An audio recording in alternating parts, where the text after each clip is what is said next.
बिस्मिल्लाहिर्रहमानिर्रहीम। नाज़रीन अस्सलाम वालेकुम। प्रोग्राम करूँ नुक्ता के साथ आपका मेज़बान आमिर हाशमी हाज़िर खिदमत है। आज हमारे गेस्ट जो है ना जावेद हाशमी साहब, जो कि कैंडिडेट हैं secretary bar association, Lahore bar association के। जावेद हाशमी साहब अस्सलाम वालेकुम। वालेकुम सलाम सर। कैसे हैं जनाब? खराफियत से हैं जी, अल्लाह का बड़ा करम है। जावेद साहब, मुझे फ़र्स्ट ऑफ ऑल तो जनाब ये बताएं कि जनाब कब से वकालत की शबा में मुंसलिक हुए? मैं सर 2013 में इस बार में इनरोल्ड हुआ एज एन एडवोकेट। 13 साल मेरी स्टैंडिंग है और 13 साल से मैं वकालत और सियासत, बार की जो सियासत है, क्योंकि मेरा घर सियासी है। अच्छा, मेरे उस्ताद नसीम रियाज गोरसी साहब और असगर अली गिल साहब हैं। अच्छा, असगर गिल साहब आपके उस्ताद मोहतरम? जी, मेरे उस्ताद मोहतरम है और वहाँ से बड़ा नाम है। फिर मेरी वकालत और सियासत का आगाज़ हुआ। और बड़े भाई भी जो हैं वो मेरे माशाल्लाह इस प्रोफेशन में हैं। क्या इसमें ग्रामी है? जी, खालिद हाशमी साहब। अच्छा, बड़ा नाम है। वो तो पीपल लॉयर फोरम के, पीपल पार्टी के मेरे ख्याल में नायब सदर हैं। जी, पीपल्स लॉयर फोरम के वो पंजाब के सीनियर वाइस प्रेसिडेंट हैं। अच्छा, माशाल्लाह जनाब। जी। हाँ, तो अच्छा जनाब, ये मुझे बताइए कि कब से शौक हुआ जनाब को सियासत का जना, या जब से पैदा हुए उस वक्त से सियासी है? नहीं, पैदाइशी तो नहीं है। इसमें हाशमी साहब ऐसा है कि जब मैं इस प्रोफेशन में आया और मैंने जो चैम्बर, मुझे जो अल्लाह की तरफ से मैंने जिसमें जाना था, नसीम रियाज गोरसी साहब, उस चैम्बर में मैं गया। मेरे दादा उस्ताद असगर अली गिल साहब, जब मैं वहाँ पे गया वकालत के साथ साथ मैंने देखा कि वहाँ पे सियासत भी हो रही है। ठीक है। मसलन मेरे उस्ताद जो हैं नसीम रियाज गोरसी साहब, जो मेंबर पंजाब बार रहे हैं साहब का, उनका इलेक्शन आया मेरी वकालत के आगाज़ में, जब मेरी सिर्फ 2 साल स्टैंडिंग थी। अच्छा। उनका इलेक्शन कंटेस्ट किया 2009 में, अल्लाह ने फतह दी। फिर उसके बाद मेरे दादा उस्ताद असगर अली गिल साहब का जो हाई कोर्ट प्रेसिडेंशियल सीट पे उनका इलेक्शन आया, वो मैंने कंटेस्ट किया, वो अल्लाह ने फतह दी। माशाल्लाह। तो इसी तरह वो सिलसिला चलते चलते चलते यहाँ तक आ गया। तो मैंने सोचा कि मैं क्यों ना इसमें कोशिश करूँ। ठीक है। और एक कोशिश करनी चाहिए इंसान को, कि क्योंकि ये ऐसी फील्ड है कि इसमें चलें आप कोशिश करते हैं अपने आप को, अपने वजूद को बताने की और अपनी जो ख्वाहिशात हैं उनको पाया तकमील तक पहुंचाने की। तो वहाँ से ये मेरे अंदर एक ख्वाहिश पैदा हुई कि मैं भी एक कोशिश करूँ। बिल्कुल सही। तो इसलिए फिर वो साथ साथ सियासत चलती रही। पहले भी कोई कभी कंटेस्ट किया आपने? जी, एग्जैक्टली मैंने 2016-17 का इलेक्शन कंटेस्ट किया सेक्रेटरी लाहौर बार की सीट पे ही। ठीक है। और उसमें मेरे मद्दे मुकाबिल थे तकरीबन 12 कैंडिडेट्स। अच्छा, 12 कैंडिडेट। हाँ जी, हाँ जी, ये तो बड़ा टफ मुकाबला था। बहुत टफ। और आपको पता है कि 2 सीटें हैं सेक्रेटरी लाहौर बार के लिए, तो उसमें 12 कैंडिडेट थे। तो उन 12 कैंडिडेट्स में मैं रनर अप था with the difference of only 100 votes. अच्छा, ओनली 100 जाना। ओनली 100 माशाल्लाह। फिर तो आप फौरन रिपीट करना चाहिए था आपको इलेक्शन। जी बिल्कुल, ख्वाहिश तो यही थी मेरी कि मैं फ़ौरन रिपीट करूं, क्योंकि वो आपके लिए ज़्यादा फ्रूटफुल होता है अगर आप फ़ौरन रिपीट करें। लेकिन मेरे घर से मेरे उस्ताद असातिज़ा कराम जो हैं मेरे, उनकी तरफ से, सीनियर्स की तरफ से ये था कि अभी आप स्टे करें। अच्छा। तो कोई और अच्छा वक्त देख के तो फिर आप आ जाएं। नहीं, रनर मेरे ख्याल के मुताबिक जो रनर अप था जो ना, उसको तो फौरन रिपीट करना चाहिए था। पर हर बंदे की अपनी जो ना, लेकिन मोरालिटीज़ मेरे सीनियर्स मेरे लिए जो है वो रिस्पेक्टेबल हैं। अगर वो मेरे साथ हैं तो वो उस जीत की भी खुशी है, और अगर वो मेरे साथ नहीं है तो मैं जीत कर भी नहीं, बिल्कुल आपने अच्छा इकदाम किया। आपने अपने ये है व्यूज़ है, मैं अपने व्यूज़ की बात कर रहा हूँ। अच्छा हाशमी साहब, क्या मैनिफेस्टो क्या लेके आए हैं आप वकला के लिए? ऑनेस्टली स्पीकिंग, मैं जब इस बार में आया तो मैंने देखा कि माशाल्लाह कैबिनेट हर साल जो है वो नई कैबिनेट्स आती हैं जाती हैं, आती हैं जाती हैं। कुछ ऐसे हैं जो माशाल्लाह बहुत अच्छा काम करके जाते हैं। मोस्टली उनकी कोशिश होती है कि बार की वेलफेयर के लिए कुछ ना कुछ किया जाए। सारे अच्छे हैं जी। 89 में जब मैं इस बार में, मुझे पता चला कि 89 में जो कैबिनेट थी उनकी तरफ से और गवर्नमेंट की तरफ से एक ऐसा मंसूबा तैयार हुआ कि वकला के लिए हाउसिंग कॉलोनी जो है वो सब्जाजार के नाम से अलॉट हुई। बिल्कुल सही। ठीक है। मैंने इस बार में 13 साल हो गए, तो मैं देख रहा हूँ कि उसके बाद कोई भी ऐसा स्टेप नहीं लिया गया वकला के लिए, वकला की वेलफेयर के लिए, कि उनके लिए कि हाउसिंग कॉलोनी जो है वो मंजूर करवाई जाए। ठीक है। क्योंकि हमारे बहुत सारे ऐसे वकला हजरात हैं जो बेघर हैं, उनके लिए घर नहीं है। बिल्कुल सही। वो आजकल के दौर में इतने किराए हैं कि वो किराए पे रहना मुश्किल है, और घर खरीदना तो बहुत दूर की बात। बिल्कुल सही।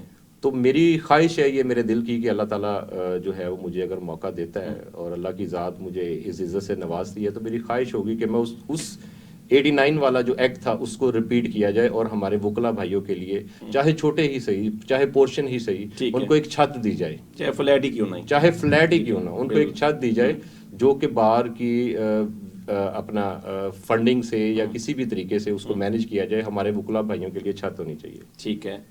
अच्छा, यानी एक तो आपका ये हो गया। जी बिल्कुल जी, सेकेंडली आप उसमें क्या कहेंगे जो ना, यंग लायर्स के लिए, ओल्ड लायर्स के लिए, बाकी उसमें ये आजकल जो ठेका सिस्टम है इस हवाले से, रूल ऑफ लॉ के हवाले से? देखिए, जो आपने बात की ठेका सिस्टम, मैं इस चीज़ के सख्त खिलाफ हूँ। मैं कहता हूँ कि वकील वकालत करता अच्छा लगता है।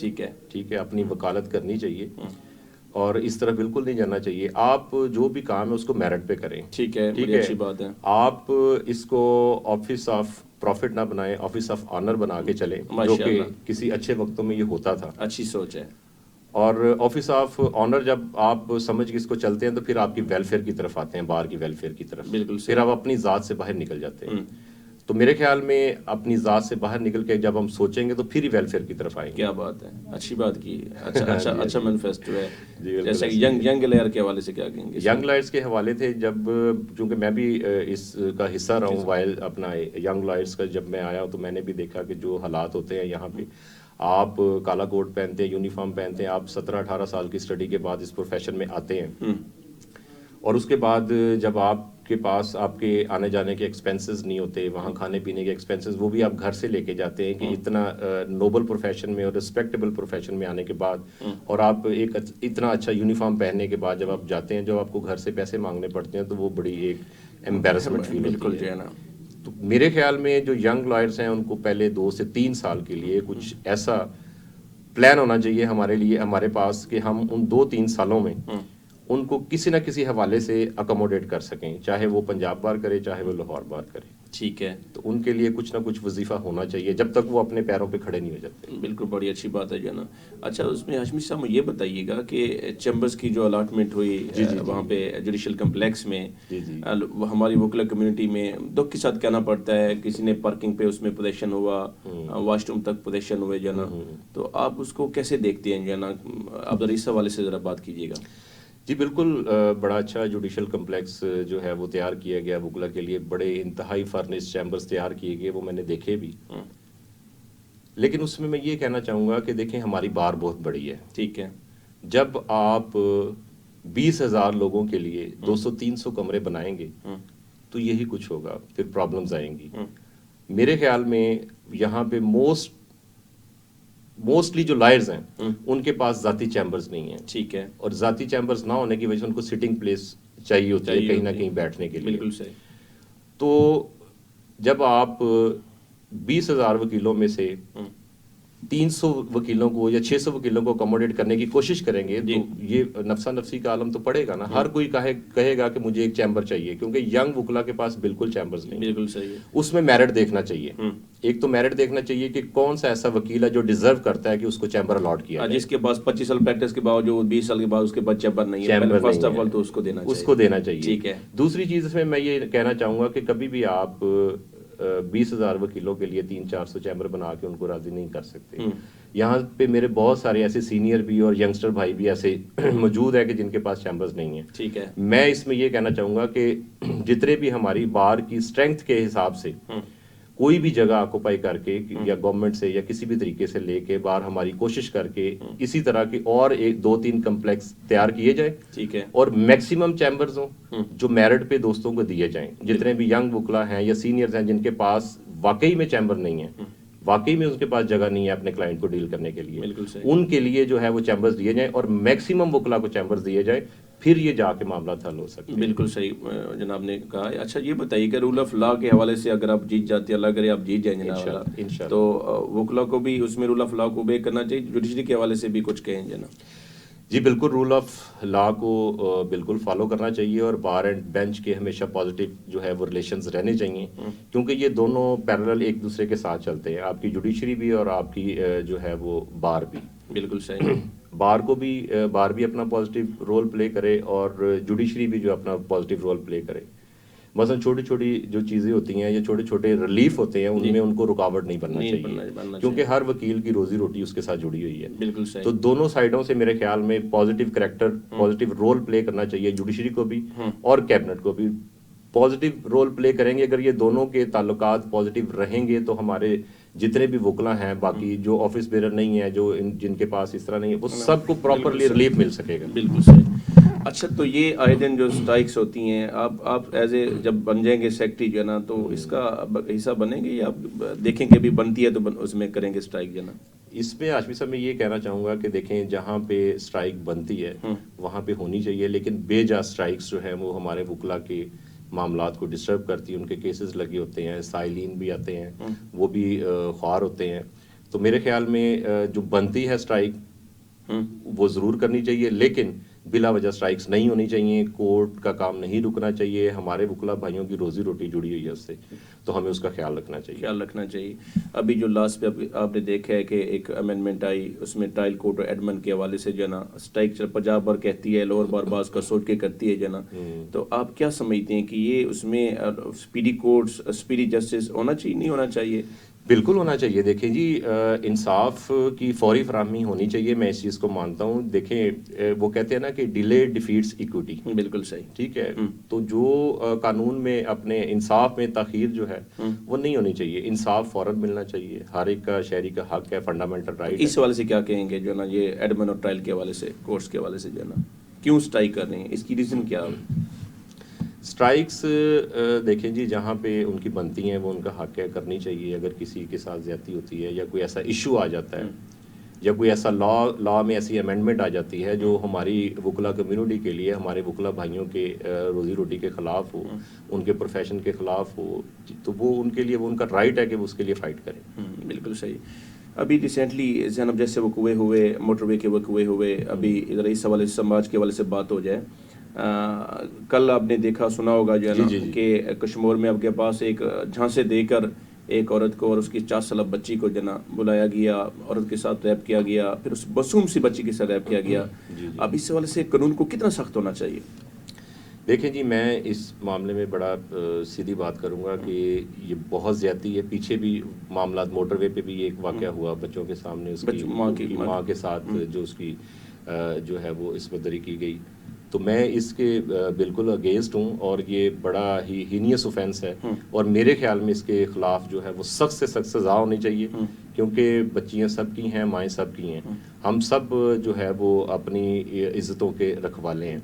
तो इसके ऊपर सख्त कानून होना चाहिए। जो भी बंदा इस मामले में मुलव्वस पाए उसको इतनी इबरतनाक सजा दी जाए कि दोबारा कोई इस तरह का सोचे भी ना। देखिए, दिल फटता है हाशमी साहब, कितनी मासूम सी 4 साल बच्चे के साथ ये जुल्म जाना, ये कैसी वहशत है, ये मतलब समय से बाल तर जाना। मेरे ख्याल में जो मैंने पढ़ा, जो मैंने देखा कि जो इस तरह के एक्ट करते हैं वो लोग साइकोलॉजिकली पेशेंट होते हैं। अच्छा। नॉर्मल इंसान कभी भी ऐसा करते हुए हज़ार हा बड़ा सोचता है, उसको अल्लाह का भी डर होता है, उसको अपनी इज़्ज़तों, अपने घर वालों की भी इज़्ज़त का ख्याल होता है। जो एबनॉर्मल लोग होते हैं या फिर साइकोलॉजिकली जो अफेक्ट लोग होते हैं वो इस तरह के जो है वो माइंड रखते हैं। अच्छा, उसमें हाशमी साहब कोई सियासी वाबस्तगी भी है आपकी किसी पार्टी के साथ या उसमें? देखें जी, मुझे 13 साल हो गए हैं, मैं इस प्रोफेशन में हूँ और मेरा वकालत ही ओढ़ना बिछोड़ना है, मेरे पास दूसरा और कोई ऑप्शन नहीं है। माशाल्लाह। तो इसलिए मैंने, जब से मैं बार में आया हूँ, मैंने सिर्फ अपनी वकला बरादरी के साथ हमेशा खड़ा रहा हूँ, चाहे वो बार की चीफ जस्टिस साहब की, इफ्तिखार चौधरी साहब की रेस्टोरेशन ऑफ जुडिशरी की बात हो या उसके अलावा कोई भी इशू जो हमारी बार, मैं सिर्फ अपने काले कोट को समझता हूँ कि ये मेरी बरादरी है, ये मेरी सियासत है, यही मेरा सब कुछ है। भाई मजबूर नहीं करते पीपल पार्टी के लिए? नहीं, भाई ने कभी अच्छा, भाई ने कभी मजबूर नहीं किया, क्योंकि उनकी अपनी लाइफ है, उनकी अपनी चॉइस है, मेरी अपनी लाइफ है, मेरी अपनी चॉइस है। तो मुझे अपनी वकला बरादरी से ज़्यादा किसी से प्यार नहीं है। यही मेरी पार्टी है, यही मेरी सियासत है, यही मेरा उड़ना। माशाल्लाह, बड़ी खुशी है। अच्छा, मुझे ये बताइएगा कि अब बीइंग पाकिस्तानी, अब क्या कौम को क्या दर्श देंगे? मैं हमेशा ये लास्ट क्वेश्चन करता हूँ, हमने यूनिटी रखनी है तो अब उस वाले से क्या पैगाम देंगे आप? देखें, बाहसियत कौम, मैं अक्सर सोचता हूँ कि अल्लाह ताला ने हमको पाकिस्तान जैसे मुल्क में पैदा किया, अल्लाह का शुक्र अदा करने चाहिए कि हम एक इंडिपेंडेंट कौम है। ठीक है, बिल्कुल सही। इंडिया पाकिस्तान की पार्टीशन से पहले हमारे ऊपर जो मामला थे, हम ग्रेट ब्रिटेन जो है, बरतानिया हमारे ऊपर इतनी हुकूमत करके गया, हम गुलाम रहे हैं, गुलाम कौम रहे हैं। उसके बाद इंडिया से जब हमारी पार्टीशन हुई है, तो उसके बाद हमें अल्लाह का शुक्र अदा करना चाहिए कि हम एक इंडिपेंडेंट कौम है और हमें हमारे पास वो सारे फंडामेंटल राइट्स हैं एक सिटीज़न को जो होने चाहिए। मेरे ख्याल में हमें चाहिए कि हम अपने मुल्क के साथ मुखलिस रहें, अपने रिश्तों के साथ मुखलिस रहें, being as a human being हमें अच्छा होना चाहिए एक दूसरे के साथ। बिल्कुल सही। और यही मैसेज है कि पॉजिटिव रहें, फिरकावारियत में ना पड़े, इंसानियत में ना पड़े, सुबाइयत में ना पड़े। बिल्कुल जो है ना, बिल्कुल ऐसे है। और आप इंसानियत हमें एक शो होना है, हमें एक कौम बनना है। बिल्कुल, हम एक कौम शो करेंगे दुनिया को, तो फिर भी इसमें ही हमारी सालमियत है, इसमें हमारी बका है। यानी आपने बयानिया जो भी देना है, आपने सोच समझ के देना है कि जो यूनिटी पैदा करे जना, जो यूनिटी पैदा करे जना। आपको अपने मुल्क में प्यार मोहब्बत बिखेरना चाहिए, अपने लोगों में इनको यूनाइट करना चाहिए, इनके चेहरों पे खुशी होनी चाहिए। बड़ी अच्छी बात है। उसमें लास्ट पे जंजीर टीवी के हवाले से क्या कहेंगे जो ना, ये अच्छा प्रोग्राम में हमने वकुला को जो बुलाया हुआ है, जंजीर टीवी के हवाले से क्या कहेंगे जो? सर, जंजीर टीवी जो है मेरे ख्याल में आजकल के दौर में जो मामला चल रहे हैं वकुला के लिए या बाकी मामलात के लिए, ये एक बहुत अच्छी काविश है। मुझे बड़ा अच्छा लगा यहाँ पे आके हाशमी साहब, और मैं आपका बहुत शुक्रगुजार हूँ जंजीर टीवी का कि जिन्होंने मुझे यहाँ मदऊ किया, मुझे अपना बोलने का मुझे मौका दिया, मेरा मौक़िफ़ सामने रखा, मुझे इंट्रोडक्शन का मौका दिया। मेरे ख्याल में ये एक बहुत अच्छा स्टेप है और इसको कंटिन्यू करना चाहिए। और मेरी बेस्ट विशेस हैं जंजीर टीवी के साथ। अल्लाह ताला इसको कामयाब करे, तरक्की दे और ये आगे और भले फूले। मैं इंतहाई मशकूर हूँ जावेद हाशमी साहब, आप तशरीफ़ ले अपने कीमती वक्त से जाना, बंडल ऑफ थैंक्स सर। जी नाज़रीन, आज जैसा कि आपने हमारे गेस्ट जावेद हाशमी साहब से जो कैंडिडेट हैं सेक्रेटरी लाहौर बार एसोसिएशन के, अल्लाह ताला इनको कामयाब व कामरान करे। नए प्रोग्राम के साथ फिर आपकी खिदमत में हाजिर होंगे, तब तक के लिए आमिर हाशमी को इजाज़त दीजिए।